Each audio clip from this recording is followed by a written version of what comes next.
ഈയിടെയായി മാതാവിന്റെ വാക്കുകൾ എപ്പോഴും നാം ഓർക്കാറുണ്ട്. ഇന്നല്ലെങ്കിൽ നാളെ നമ്മുടെ സ്വയംവരം നടക്കുക തന്നെ ചെയ്യും. അതിനുശേഷം നമ്മുടെ വിവാഹവും നമ്മുടെ ജീവിതത്തിലെ എത്ര വലിയ ദിവസമാണ് വരാൻ പോകുന്നത്. മാതാവ് കൂടി ഒപ്പമുണ്ടായിരുന്നെങ്കിൽ. അതൊക്കെ വിടൂ. ഇന്ന് നീ രാജ്യസഭയിൽ വെച്ച് നിന്റെ കഴിവുകൾ പ്രദർശിപ്പിച്ചുകൊണ്ട് ദരിദ്രബാലന്റെ ജീവൻ രക്ഷിച്ചില്ലേ? അപ്പോൾ നമ്മുടെ മനസ്സിലും ഒരു ചിന്ത ഉണർന്നു. നിന്റെ മാതാവ് ഇപ്പോൾ ജീവനോടെ ഉണ്ടായിരുന്നെങ്കിൽ ഇന്ന് അവൾക്ക് എത്ര അഭിമാനമുണ്ടാകുമായിരുന്നു. നിനക്കറിയാമോ പുത്രി, നിന്നെ കാണുമ്പോഴൊക്കെ നാം സുമതിയെക്കുറിച്ച് ഓർത്തു പോവുകയാണ്. നീ ശരിക്കും നിന്റെ മാതാവിനെ പോലെയാണ്. നിർമ്മലമായ മനസ്സാണ്, എന്നാൽ അസാധാരണമായ ബുദ്ധിയും. എല്ലാവരെയും ഏറെ സ്നേഹിക്കുന്നു. എന്നാൽ ആവശ്യമുള്ളപ്പോൾ ചെറുത്തു നിൽക്കാനും നിനക്കറിയാം. അരുത് പിതാശ്രീ, നമ്മെ മാതാവുമായി താരതമ്യം ചെയ്യരുത്. മാതാവ് എത്ര ധൈര്യശാലിയായിരുന്നു. ഒരു അസാധാരണ യോദ്ധാവായിരുന്നു. ഒരു യഥാർത്ഥ വീരാംഗന. മാതാവിന് എത്ര ജ്ഞാനമുണ്ടായിരുന്നു. എന്നാൽ നമുക്കിതൊന്നും അറിയില്ല. രാക്ഷസരുമായി എങ്ങനെ പോരാടണമെന്ന് പോലും അറിയില്ല. എന്നാൽ മാതാവ് സ്വന്തം ജീവൻ നൽകിയാണ് നമ്മുടെ ജീവൻ രക്ഷിച്ചത് പോലും.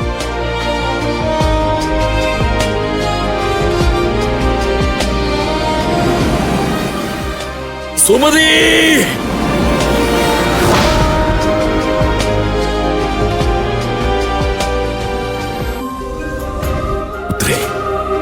എങ്കിൽ നീയും നിന്റെ മാതാവിനെ പോലെ തന്നെ ആകേണ്ടതാണ്. സുമതിയുടെ യോഗ്യതകൾ നിറഞ്ഞ സന്താനമാവേണ്ടതാണ്. നമ്മുടെ രാജ്യമായ രൂപനഗരവും സമീപത്തുള്ള സകല രാജ്യങ്ങളും ഇപ്പോഴും സുമതിയുടെ ഗുണഗണങ്ങൾ വർണ്ണിക്കാറുണ്ട്.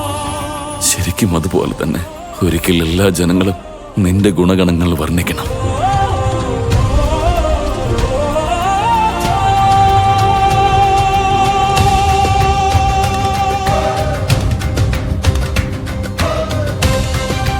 പിതാശ്രീ മാതാവിനെ ഇപ്പോഴും എത്രത്തോളം സ്നേഹിക്കുന്നുണ്ട്. എന്നാൽ പിതാവിന്റെ ആ സ്വപ്നങ്ങളെ നാം എങ്ങനെയാണ് പൂർത്തീകരിക്കുന്നത്? നാം കേവലം ഒരു സാധാരണ സ്ത്രീയാണല്ലോ. നമുക്കാരെയും വധിക്കാൻ സാധിക്കില്ല.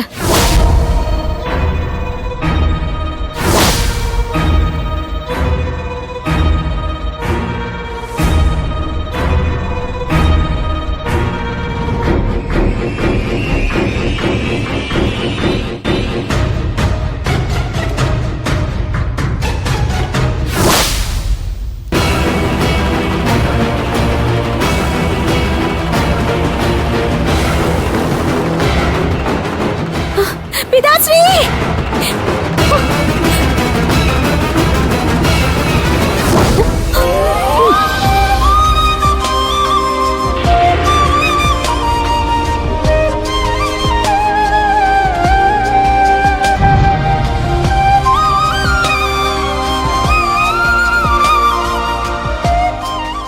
രൂപവതി!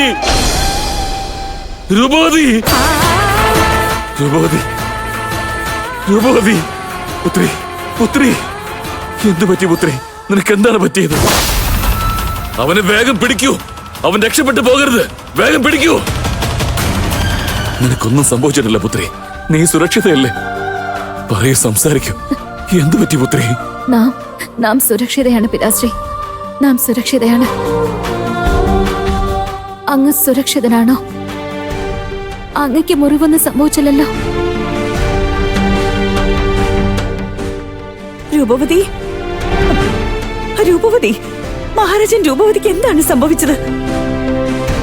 രൂപവതി പുത്രി, രൂപവതി നീ സുരക്ഷിതയാണോ? ജ്യേഷ്ഠത്തി അവിടുന്ന് സുരക്ഷിതയാണോ? എന്താണ് സംഭവിച്ചതെന്ന് പറയൂ. രൂപവതി, ജ്യേഷ്ഠത്തി എഴുന്നേൽക്കൂ പുത്രി, എഴുന്നേൽക്കൂ. പുത്രി, നീ സുരക്ഷിതയല്ലേ? പറയൂ പുത്രി. നീ സുരക്ഷിതയാണോ പുത്രി? അതെ ഇളയമേ, നാം തികച്ചും സുരക്ഷിതയാണ്. എന്നാൽ ആരോ ഉണ്ടായിരുന്നു. അയാൾ പിതാശ്രീയുടെ ജീവനെടുക്കാൻ വേണ്ടി.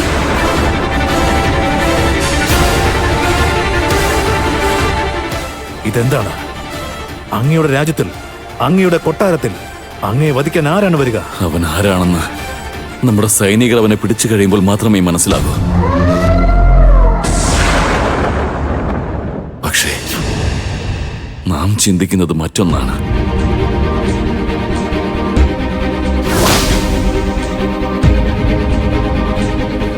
രൂപവതി, പുത്രി, നിനക്ക് എന്താണ് സംഭവിച്ചതെന്ന് നിനക്ക് ഓർമ്മയുണ്ടോ? ഇല്ല പിതാശ്രീ, അത് നമുക്കറിയില്ല. നമുക്കൊന്നും മനസ്സിലാകുന്നില്ല. പെട്ടെന്നൊരു നിമിഷം നമ്മുടെ ശരീരം ദുർബലമാകുന്നത് പോലെ തോന്നി.